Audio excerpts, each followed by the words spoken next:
You allow me to record your voice? Yeah, go ahead. All right, so I'm gonna share this link. This Chung Li. Let's see. You still use Chung Li, right? Yep. Not as much as Karen, but I'm definitely trying to get back into playing a lot more. So all right, tell me when you have this Chung Li EX bird kick thing. This one is very complex, so I just want to see if you can break it down. So please break this one down for me. Like press play, and you can you know look through it if you want, and just tell me what you see. Tell me everything you can figure out about it. Okay, I'm watching it a couple times. I'm gonna press play too, just so I can become refreshed. I haven't seen this in a while. All right, so tell me what you think. Um, so big thing that jumped out to me was she's airborne. It looks like her box doesn't touch the ground, so it looks like it's a low crouch. Essentially. But also, I see that her hitbox is enlarged after like it looks like the first active frame. I don't know. Yeah, it like looks like it enlarges, so maybe that's what makes it consistently vacuum people in. If that makes sense. So hold on. So I think we have maybe a misunderstanding. On the first frame, tell me what you see. Just there's no hurt box. It's invincible. Yes, but what else do you see? A big gray box. Okay, what is that? I have no idea to be honest. This gray box here and all these on all these moves.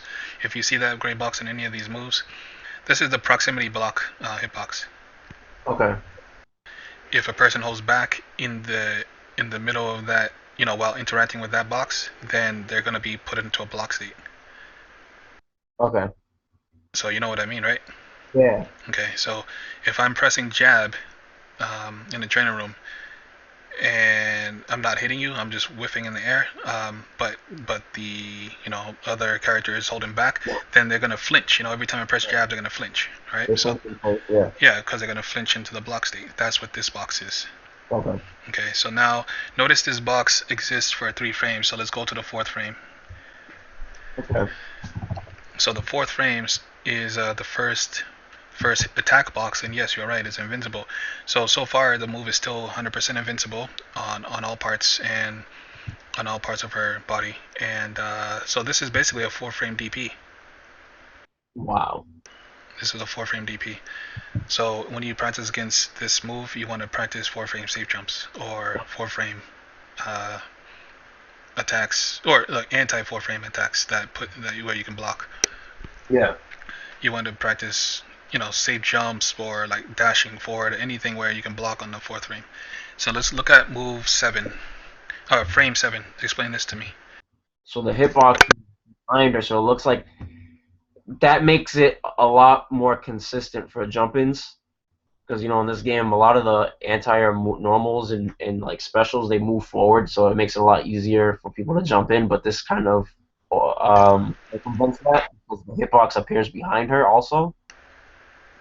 It also means up until this point, you could actually try to hit, land in between her, in the middle, and you might accidentally end up behind her because there will be space behind her. You won't get hit there. Remember that? So on Yeah, this on the sixth frame is empty space on the sixth frame there in that same spot. yeah. So your safe jump might actually be able to safe jump her behind her, getting into that empty space there. Oh wow! So you wouldn't even have to safe jump her as a 4 frame safe jump. You could just space it like a 6 frame safe jump as long as it gets behind her, and it would accomplish the same feat. Yes. See? Wow. Also, if you notice on the sixth Oh, frame and the seventh frame, the first hitbox moves upwards and backwards. Do you notice that? yeah. That's important. So you gotta, this will help with their spacing. You could actually do some kind of. Oh well, see, I don't. You have to account for vacuum property. I don't know how much vacuum property this move has in this game. Yeah. Uh, but if it has a vacuum property, then you got to account for it. But you can actually end up doing some kind of safe jump or some dash forward, right? Where you time it where you could dash forward into the seventh frame and not hold block. You can just empty dash into it with no block, and where you would have got hit, you won't get hit right here, starting on this frame. If you Yeah. you could literally just stand still, let her whiff, and she'll whiff right there in front of you with no vacuum property, and you don't have to hold block, and you'll be totally free to do whatever. So that's where this starts. Now look at the eighth frame though. That's when the hurt boxes appear. But what's important about this uh, assortment of boxes?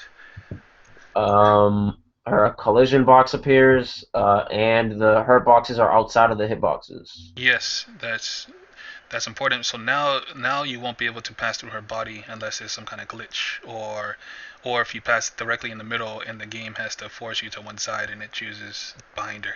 So this means that yes, even though this move is invincible and all and is active for all these frames, you can actually use a jump and attack that has an attack box first and interact with this hurt box that sticks out Yeah. first. So that shows you, you know, how where you can hit. But notice as you move forward to the 11th frame, click on 11. Wow, that's crazy. Do you see that? Did you know that she doesn't have an attack box here? No, wow, what? Now, you, of course. Now let's look at the 12th frame. What's different about this? The hitboxes are now they're underneath the hitboxes are underneath the hurt box, but it's spread out across it, like in terms of width. Yes. Now, if you try to interact with this with her foot, her toes, you'll be hit first if you don't, you know, have the right move. Yeah. See? So yes, that's a very important detail. And notice that her torso, you know, like the attack box on a pelvic area is actually further up. The attack box is. So this is more likely to trade right here. You're more likely Okay. to trade. Okay, so now let's keep moving forward, and you see that the 16th frame has no hurt box or no attack box. Now this is where it changes on the 22nd frame. Hmm. So look at 22nd. Tell me what you see there. Whoa, what the hell? Um, so now it's like her hitbox encompasses entirely like around the hurt box, so like it doesn't seem like there would be a way to counter poke it from above where her legs are. Exactly, that's a very good point from above. But notice the entire time after, you know, or starting on the first frame where the hurt boxes appear, you could hit her low the entire time. Yeah. So if this was like Street Fighter 4, a con could slide underneath all these attacks and slide and hit her on her head. Yeah. For example, you know, Yeah. Dalsim, by the way, could slide and hit her. Yeah, and I'm assuming Chun Li can do it also with the crouching medium punch. Oh yes, so there you go. So now see, now you have a way to interact. And I don't know. I mean, of course she's airborne, so there'll be a reset. I don't know if that could create some any kind of mix-up, but you know, it just adds some possibility for creativity or confusion. You know, maybe if you were to do a Chung-Li slide and it was spaced a certain way, or no, a Dalsim slide that goes really far, like his, I don't know if it's his sweep, his hard kick. Yeah. But imagine if Dalsim is really close and then he slides. He's gonna go behind her because he's gonna hit her, reset her, and he might actually slide to the other side as she Yeah. flips. So that and then that means Dalsim can do an overhead or some kind of high-low mix-up right there. Yeah.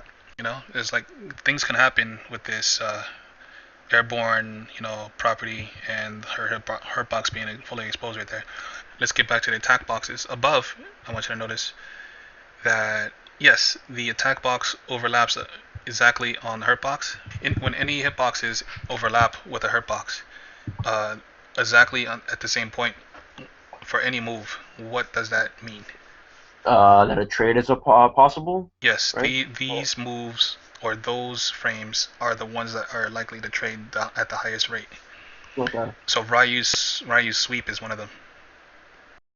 That makes sense. Okay, yeah, because there'll be situations like that today when I was playing against Rico. He would neutral jump, and I would spinning EX spinning guard kick too early and then be trade.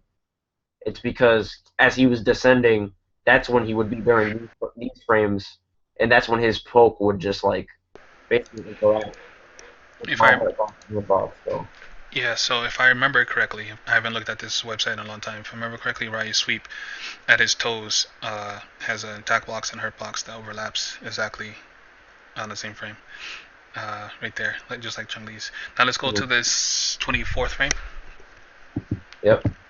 and notice that.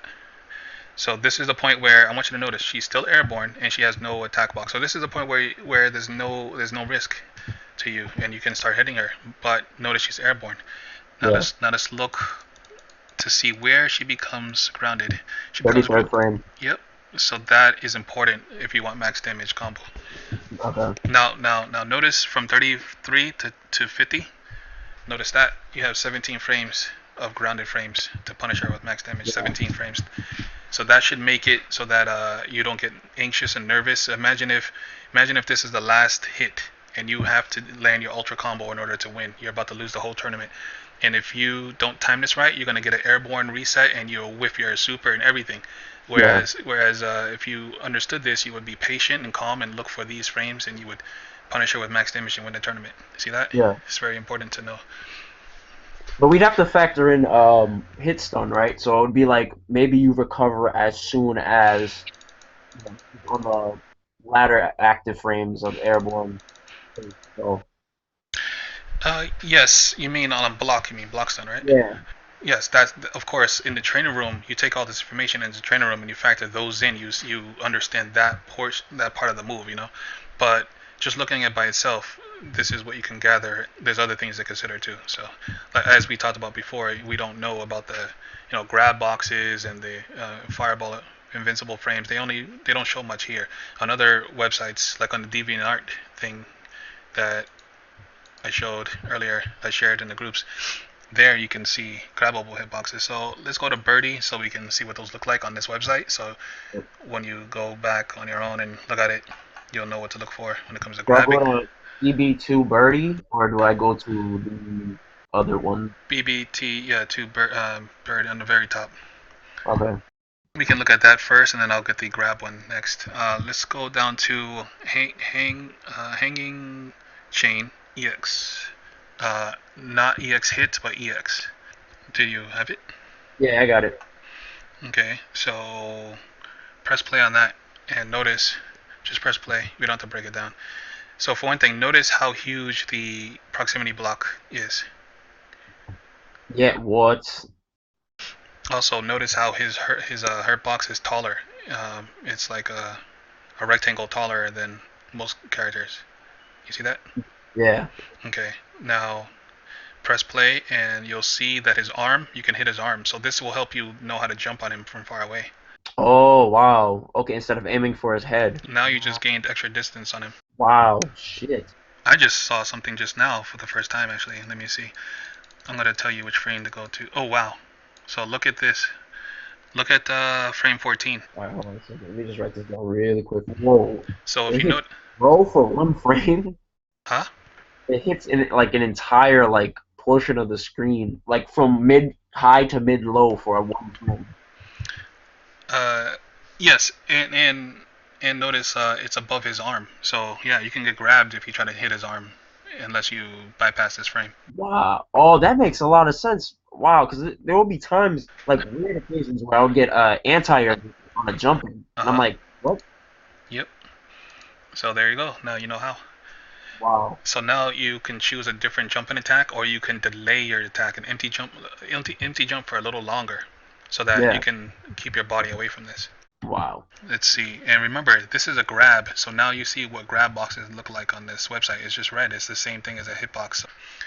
Let's go to this one. I want you to see. It's called Bull Revenger Which version? Next? EX. Yes. Uh, Press play on that one, Okay. and notice that it doesn't have a collision box. So keep that in mind. You might be able to use that information at some point as he's flying through. You possibly could use this to for movement purposes. I mean, look at how long he doesn't have a collision box or an attack box, so he won't even grab you. He Yeah. possibly can dash That's through him or that something. explains why sometimes there would be there's like a lot of awkward situations that would happen in the game, especially because everybody's just in that experimentation mode. And one of them would be like I would be moving, trying to do what I'm doing, and then I Yes. forget, that my opponent has something like Bull Revenger, right? And they just so happen to do it, and I would dash like through it, Yes. you know? And I'm like, what? With this command grab, if you notice, the hitbox is red. This website, I'm saying be careful with it because you're not getting all the information. The good thing is you get to press play before you get videos on YouTube. You get to press play here on these moves and see them frame by frame. Yeah. Now let's go to hit though. I want you to see what hit looks like because this move, yeah, you just saw what happens when they grab, but now let's see what hit looks like. So press play on EX hit. What? This is him slamming you down on the floor. Remember how he slams you down? Oh, okay. This is what it looks like. But this doesn't matter because once you're grabbed, you're grabbed. You can't do anything Yeah. about it, right? So Yeah. I just wanted you to see how the website displays the data. Oh, okay. Yeah, because this is the animation after it's like confirmed by the game, like you've gotten grabbed. Yes. So Yeah. all right, I'm gonna show Cammy. There's something I forgot to show you on Cammy.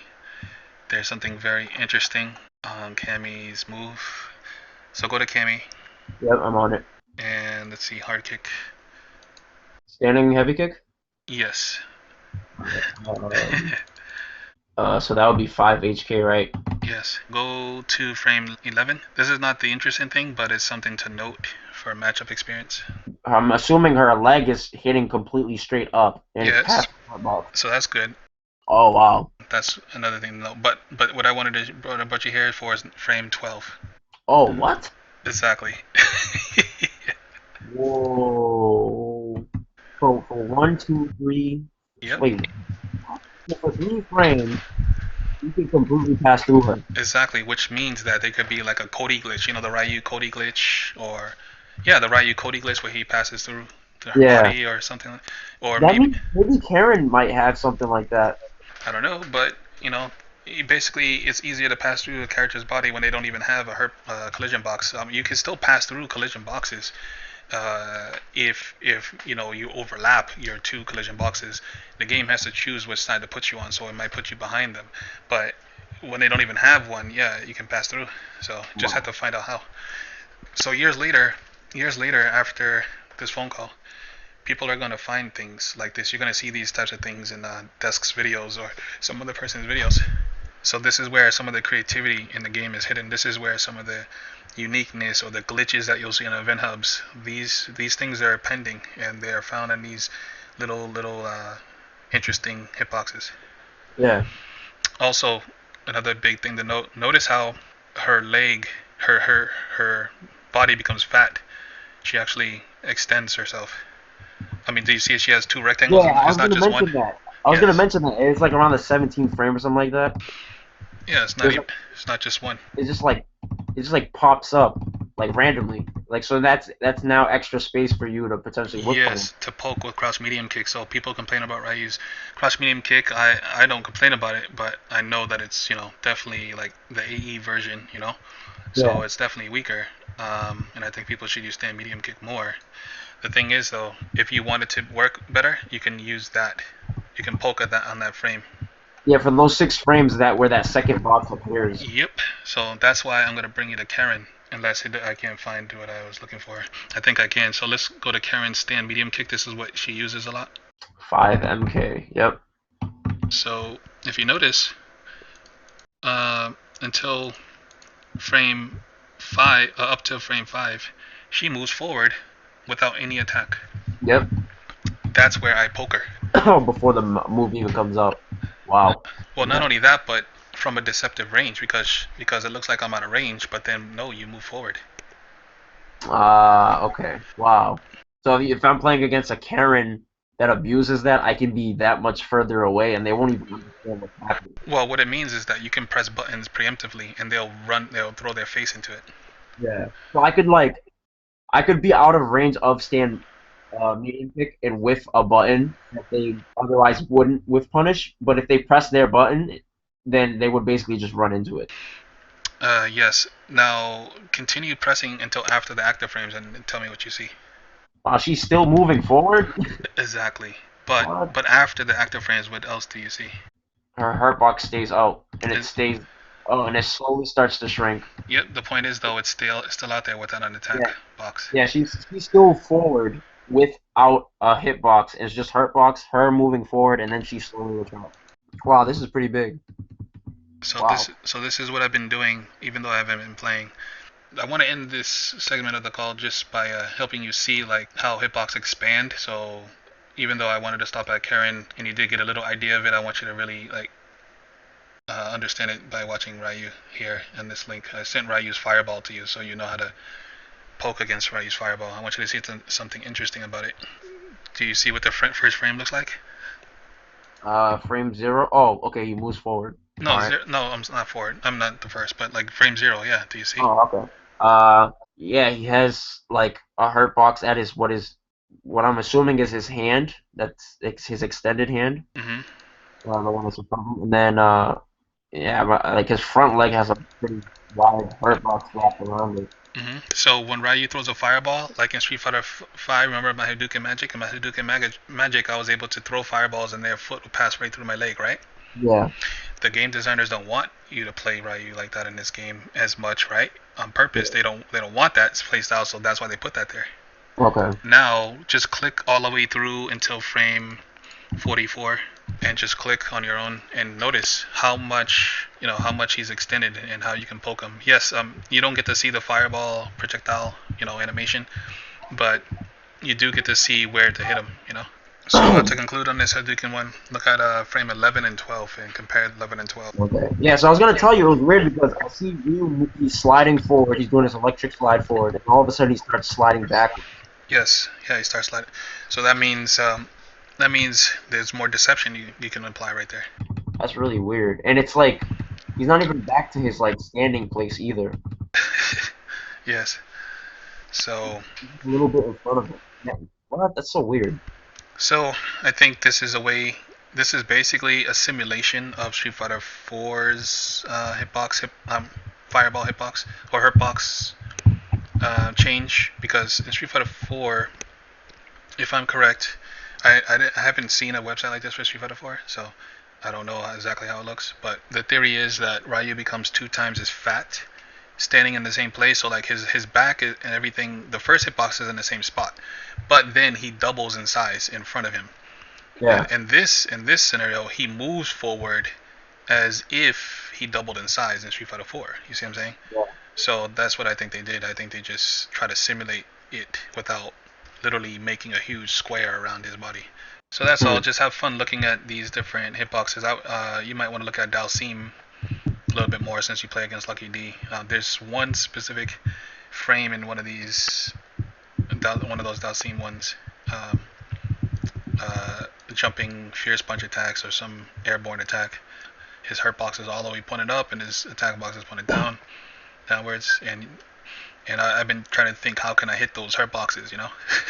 Well, what do you think about this overall? This, just seeing it. What's your overall assessment of how much did this help you?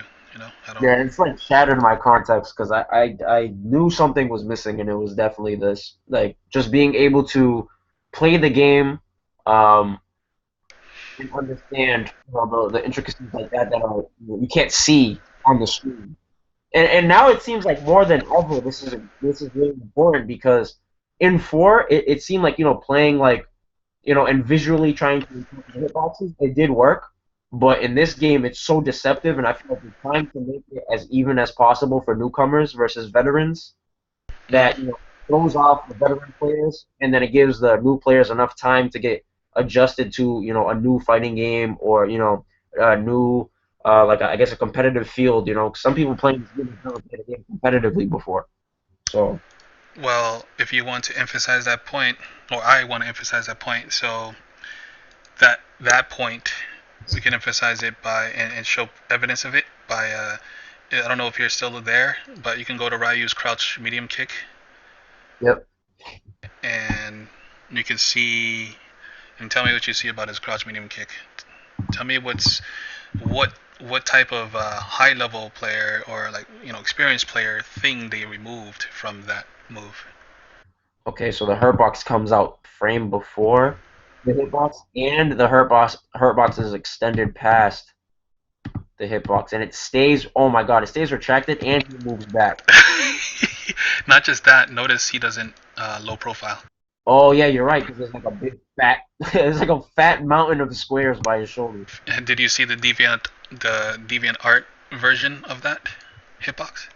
No, I didn't actually. All right, I'm gonna get that for you right Does it look now. completely different? What? Does it look completely different? I feel like they just take the best looking, Frames. yeah, frames, and then they're like, oh yeah, this will make sense. And they just throw it there.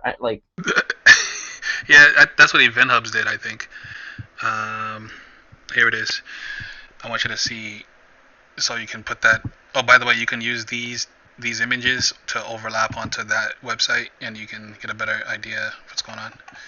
All right, what am I looking for? I'm looking for low forward, right? So here I'm gonna give you the. So this explains why Karen's stand light kick just decimates Ryu in low forward range. That's why I think that's our best button. And the conversions I've done off of it, it's just a matter of me understanding hitboxes and hurtboxes, and then I can amplify my consistency Yes, in and footsies. so that's what I do. That's why my Chung Li was a little bit more unique than other Chung Li's, is because I was using Chung Li's stand light kick the same way. In Street Fighter 4, Street Fighter 4. So let's look at the DeviantArt hitbox images for Ryu's low forward, please. Okay. Um, So we can. I just want to move on and wrap up the call. Do you? I gave you the link, right? yeah, I have to pull it up. I have to close these other tabs. All right. Yep, I got it up. That's funny. Do you see how much her box is above his head? It's almost 50%. Damn. So my stand medium kick with like Karen would probably be really good at go forward with Ryu.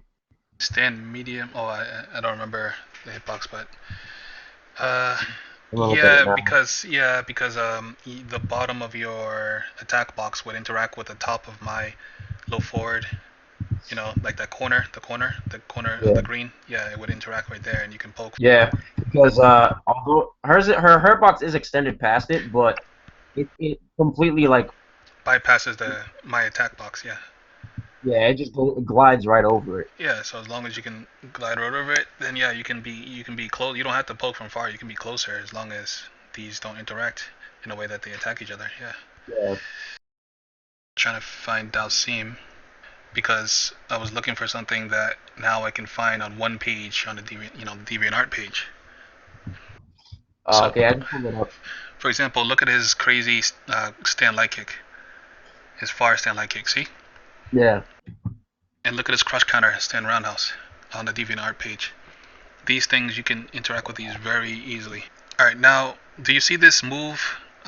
His normal attack move, his fierce punch, his airborne fierce punch that points up at an angle on the Yep. bottom corner. Yep. It, there's a frame where the hurt boxes. You see how the green hurt boxes are creating like a stairwell, a stair Yeah. shape. Those actually don't move. They stay there as the red boxes go down. Oh wow. Yep.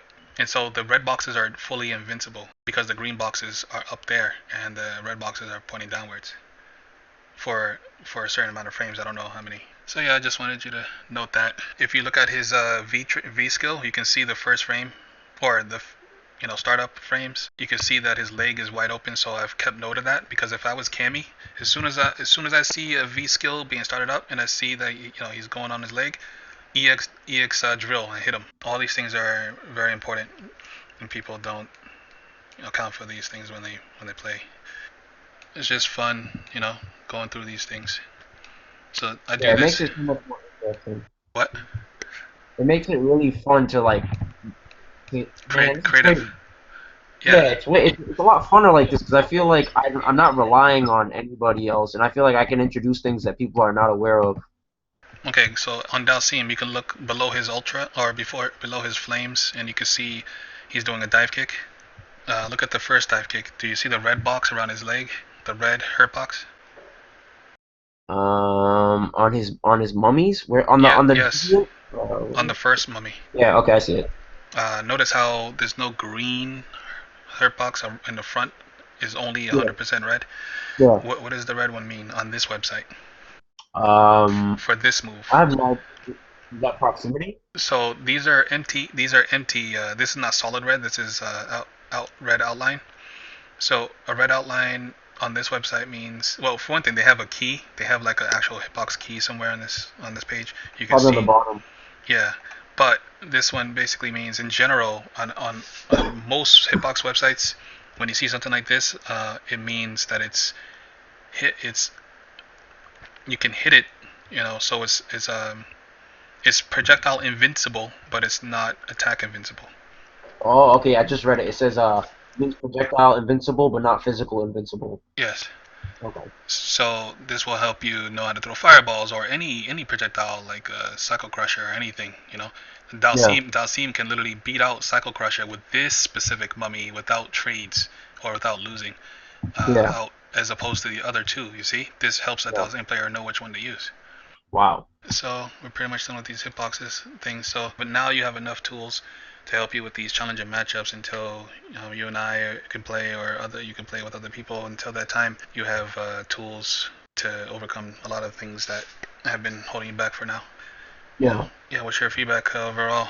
Oh, is it still recording? Yeah, because like this could be a hitbox lesson for other people who don't know this stuff. So, Oh, okay, okay, okay, okay. and Wow. and having a pro like you offer your perspective, the feedback. Yeah, Yeah. unlike what you think is important. If they know what you think is important, they're getting ahead of in the mind of a pro, and then that will help them improve and see the game differently. So So hold on a second. I'm just writing this down. I'm gonna write down. I just wanted to write down something right now for for my notes. So the biggest thing by far is in terms of this game, because of the intentions of the developers, I think it's very important that you don't put things like at surface level, basically, because there's a lot of things in this game that are like just embedded in secrecy. That you have to like dig into a lot of research to discover because everything you've told me today, I did not know about. But now it opens up the options of actually mastering your character. Because, example, I know the combos with Karen. I have setups, right? But in my heart, I knew I didn't master her, and I know that like, in order for me to beat a top player, I have to master my character. So I was wondering what is missing, and it was definitely this because this now will allow me to be a lot more fluid with footsies, because there are going to be rules that are going to become instilled based off of the previous iterations of previous games. So, like we were talking about earlier, a lot of those like ghosting hitbox effects with like fireball evasion and stuff like that, they got rid of that. See, if you didn't know that and you try to play this game like Street Fighter 4, you'd end up getting counterpoked a lot and then looking like really frustrated in a match, like what's going on. So it's just a good reminder um, to not try to take things at face value in this game. What you see is not what you get, because it's very deceptive. Do your research. That's a big one because if you just go about looking at other people's information, like example, you know how we can find frame data, right, Kaizen? We can find frame data. That's another person's source technically, right? Even though it's universally shared, that's cool, but it's still not like your own created content, So like to utilize a tool like what is it, Dantarian? I don't even know if I'm pronouncing it right, but to utilize something that like that uh, is really efficient because it makes you grow or allows you to grow as a leader. Because you're creating content and now you can distribute to your community something that's never been known. A lot of the things that are in that program, you have to find it on your own. Strengths of observation. It's not like somebody can hold your hand and walk you through it. Like a lot of the stuff, had you just shown me, maybe I wouldn't even have I've noticed it. But now because you give me a frame of reference, I can pinpoint a lot of strange subtleties now, like effortlessly. Like I did it with Karen right now. I looked at her stand light kick and I was like, boom! I automatically visualized that this beat this button without me even going to training mode. yeah, that's how I'm improving without even playing the game. I only play like once a week, but I'm improving because of these types of things. Yeah, Leveraging these resources in my own brain. yeah. The value of what I'm trying to do here is have people literally listen into what I've been doing for all these years with players. I was gonna say I have a third, but it's more so about the personal. It's about the personal stuff we learned today Okay, well together. then I'll stop recording.